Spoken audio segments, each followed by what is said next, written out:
अस्सलाम वालेकुम। पहले ये तस्वीरें देखिए। Salam. Ya Allah. Başka siyasi selamet. Allah selamet. Salam. Selamet. Selamet. ये है ईरान के राष्ट्रपति डॉक्टर मसूद जिस्कियान। जारी जंग के बीच खुलेआम मॉल में घूम रहे, बेखौफ हो, किसी का डर नहीं। मिसाइलें बरस रही हैं, बम गिर रहे हैं, लेकिन फिर भी ईरान के राष्ट्रपति लोगों में विश्वास पैदा करने के मॉल में घूम रहे हैं और लोगों से मिल रहे हैं। माशाअल्लाह। ये वीडियो देखिए। ये वीडियो ईरान की। अमेरिका और इजराइल ने ईरान की एक बिल्डिंग में खतरनाक हमला किया था, जिससे पूरी बिल्डिंग क्षतिग्रस्त हो गई। उसमें फंसे एक 8 साल के बच्चे को रेस्क्यू किया जा रहा है। आप वीडियो में देख सकते हैं किस तरीके से बच्चे को बिल्डिंग से रेस्क्यू किया जा रहा है। इस तरह की तस्वीरें आपने पहले गजा में जरूर देखी होंगी। ये वीडियो अभी भी ईरान की प्रेस टीवी ने रिलीज किया। ये Islamic revolutionary guard corps IRGC की 50वीं लहर बताई जा रही है, जिसमें ताबड़तोड़ कई सारी मिसाइलें इजराइल की तरफ दागी। आप वीडियो में देख सकते हैं इतनी खतरनाक मिसाइलें इजराइल की तरफ दागी। अभी इससे क्या नुकसान हुआ है, इसकी खबर आना बाकी है। इसकी खबर मैं आपको कल इंशाल्लाह वीडियो बनाकर इस वीडियो किस मिसाइल से कितना नुकसान हुआ है। ये फोटो देखिए। ये अमेरिका का फाइटर जेट F-16 है। ईरान की प्रेस टीवी, ईरान की मीडिया प्रेस टीवी पर पब्लिश इस रिपोर्ट में बताया गया कि IRGC ने दावा किया है कि उसने अमेरिका के F-16 फाइटर जेट्स को मार गिराया। ये अभी 1 घंटा पहले की खबर है। इसके पहले भी कई सारे फाइटर जेट मार गिराने का दावा किया गया है, लेकिन अभी तक अमेरिका ने किसी भी फाइटर जेट मारे जाने की पुष्टि नहीं की। फोटो में आप देख सकते हैं कि किस तरीके से अमेरिका और इजराइल ने ईरान के स्टील फैक्ट्रियों पर निशाना बनाया और उसे पूरी तरह मलिया-मीट कर दी। उत्तर प्रदेश में कहावत है, खिसियानी बिल्ली खंबा नोचे। वही हाल अमेरिका और इजराइल का है। जब वो परमाणु ठिकानों और मिसाइल फैक्ट्रियों को खत्म नहीं कर पा रहे हैं, तब वो ईरान की स्टील फैक्ट्रियों को निशाना बना रहे हैं। इसका मानना है कि इन्हीं फैक्ट्रियों से रॉ मटेरियल ईरान की पहाड़ियों में जो मिसाइल के बड़े बड़े कारखाने और ड्रोन के कारखाने हैं, उनमें यहाँ से सामान पहुँचता है।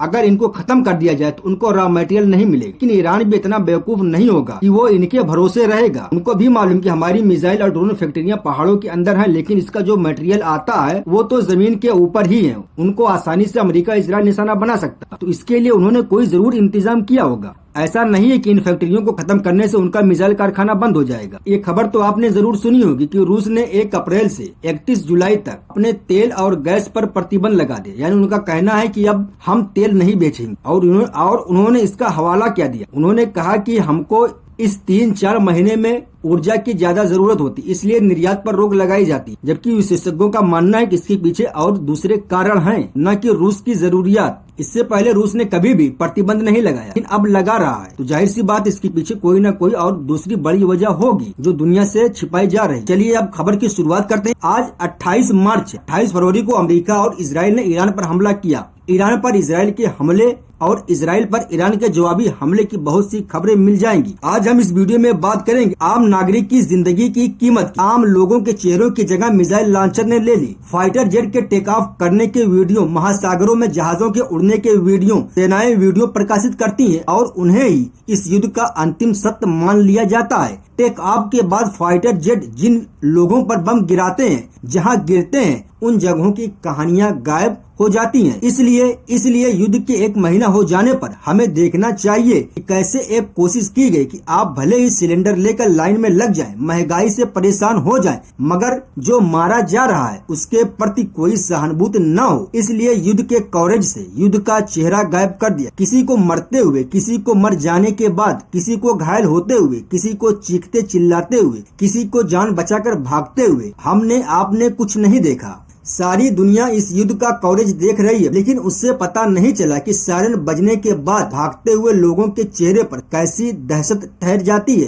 किसी स्कूल पर बम गिरने के बाद उनकी माओं के चेहरे पर युद्ध का कैसा असर होता है। मीडिया की तमाम रिपोर्ट में आपको मुश्किल से ढूंढने पर मिलेगा कि ईरान की बमबारी में इजराइल में कौन मारा गया, वो युद्ध का समर्थक था या नहीं। इजराइल की बमबारी में ईरान में कौन मारा गया, वो रिजीम का विरोधी था या समर्थक था। ईरान ने मिनाब में मारी गई बच्चियों की तस्वीरों को जारी की, इनके पोस्टर बनाए। ये घटना भी भयानक थी। आदमी का मारा जाना अब बड़ी खबर नहीं रही, एसेट का नुकसान होना बड़ी खबर है। एसेट नेशनल लॉस है और इंसान ह्यूमन लॉस भी नहीं। 26 मार्च को वॉल स्ट्रीट जर्नल ने एक रिपोर्ट छापी कि अमेरिका की सेना के कौन कौन से एसेट कौन कौन से एसेट युद्ध में खत्म हो गए या क्षतिग्रस्त हुए। इस लेख में अरबों रुपए के सैनिक सामानों के नष्ट होने की चिंता की गई। इन्हें एसेट्स कहा जाता है कि एक सियासी कोशिश की गई कि किसी भी तरह से युद्ध के विनाश को लेकर संवेदनशील न हो, किसी की मौत से विचलित न हो। इसलिए युद्ध की खबरों से उस इंसान की मौत या घायल होने की सूचना गायब कर दी जिसे लोग तंत्र से लेकर आजादी दिलाने के लिए ईरान पर बमबारी की जा रही है। युद्ध की क्रूरता को कौन छिपा रहा है?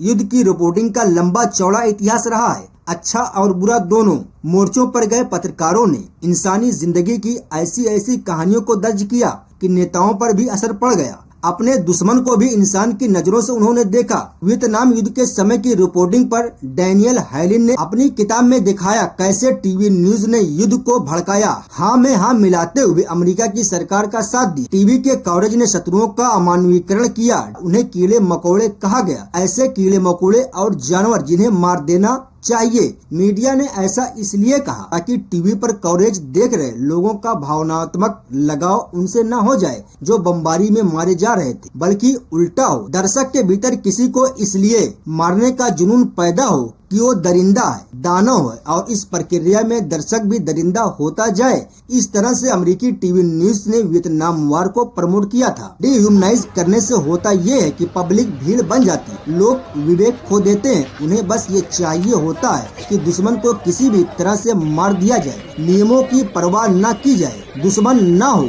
तब भी दुश्मन होने के नाम पर मारा जाए। इसराइल के 82% लोग इस बात में यकीन रखने लगे हैं कि फलस्तीनियों को गजा पट्टी से जबरन निकाल दिया जाना चाहिए। 90% यहूदी इसराइल ईरान के खिलाफ नेतन्याहू के युद्ध का समर्थन करते हैं। 2.5 साल से गजा पर बम बरसाने के बाद भी इसराइल के लोगों के बीच युद्ध को लेकर इतनी भूख क्यों मची हुई है? ये भूख कैसे पैदा की गई, आप इस वीडियो से समझेंगे। स्क्वायर पत्रिका के संवाददाता माइकल हेर ने लंबे समय तक वियतनाम युद्ध का कवरेज किया। उन्होंने 1977 में अपने अनुभवों को दर्ज करते हुए डिस्पैच नाम से किताब लिखी। इस किताब में बताया कि अमेरिका के मीडिया को मृत्यु के बारे में बात करना ही नहीं आता। वियतनाम में हो रही हत्याओं के बारे में वो कभी भी संवेदनशील तरीके से रिपोर्टिंग नहीं कर पाया। अपनी किताब में माइकल हेर कहते हैं कि अक्सर पत्रकार वही छापा करते थे जो सेना के प्रवक्ता उन्हें पकड़ा देते। वियतनाम के संदर्भ में एक और रिपोर्ट यादगार मानी जाती है।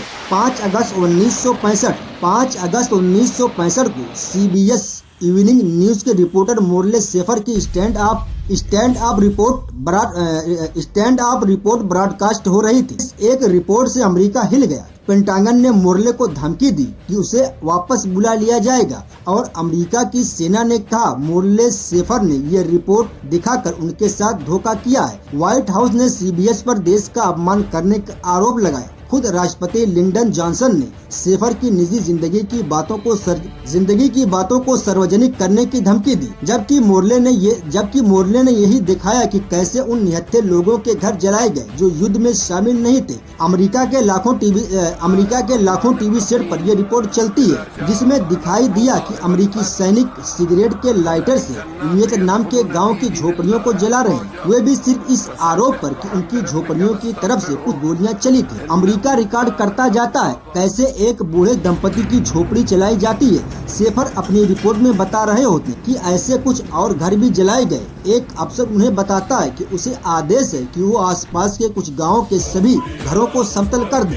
150 घर तोड़ दिए गए, खेत में आग लगा दी गई। जिन्होंने अमेरिकी सैन्य बलों पर बंदूकें चलाई वे भाग गए, मगर पीछे रह गए औरतें, बच्चे और बुजुर्ग। Burning of Cam Ne South Vietnam के नाम से आप इसे यूट्यूब पर भी देख सकते हैं। ये उस समय की एक तरह से अकेली रिपोर्ट थी। असर से ज्यादा ये रिपोर्ट युद्ध को देखने का संदर्भ बन गई, नजरिया बन गई, बेंचमार्क बन गई। एक्सपर्ट देखने लगे कि अलग अलग नेटवर्क में इस तरह की कितनी रिपोर्टिंग हुई है। इस रिपोर्ट के 8 साल बाद वियतनाम में टीवी की पत्रकारिता से जुड़ी एक विस्तृत रिपोर्ट आती है। इसमें अलग अलग नेटवर्क की स्क्रिप्ट और प्रसारण का अध्ययन किया गया। उससे यह निकला कि दक्षिण वियतनाम के सैकड़ों गांव नष्ट कर दिए गए, लेकिन उनकी कहानी नहीं दिखाई गई। जैविक हथियारों का इस्तेमाल हुआ, आम नागरिकों को गोलियों से मार दिया गया, बलात्कार हुआ, लोगों को उनकी जमीन से निकालकर फेंक दिया गया। युद्ध के हजारों अपराध हुए, इतना कुछ हुआ, मगर सैकड़ों मीडिया रिपोर्ट का अध्ययन करने के बाद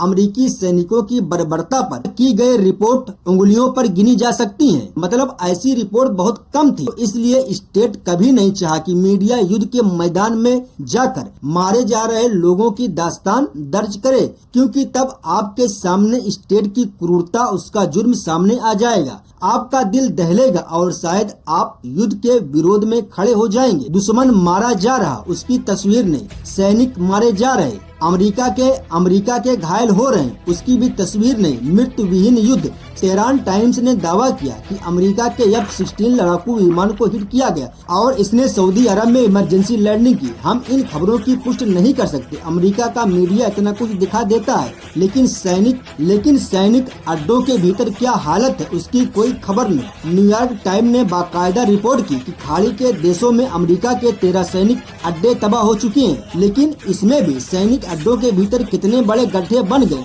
क्या क्या नष्ट हुआ, इसकी कोई तस्वीर नहीं है। अब तो पत्रकार ही सीन से गायब हो गए और जो पत्रकार हैं भी वो सीन को ही गायब कर देते हैं। सैनिक अधिकारी रिपोर्ट करने लगे। ईरान की मिसाइल के हमले के बाद सेना के अधिकारी और सेना घटना स्थल पर पत्रकारों की तरह रिपोर्टिंग करते हुए कहने लगे कि यही हाल यूरोप का हो सकता है। पत्रकारों को वहां तक जाने की अनुमति नहीं, लेकिन सैनिक अधिकारी पत्रकार का काम कर रहे हैं। यूरोप के शहरों का नाम लेकर कह रहा है, रोम, पेरिस में भी ये हो सकता है। इजराइल ने समाज के भीतर ऐसा क्या बदल दिया गया?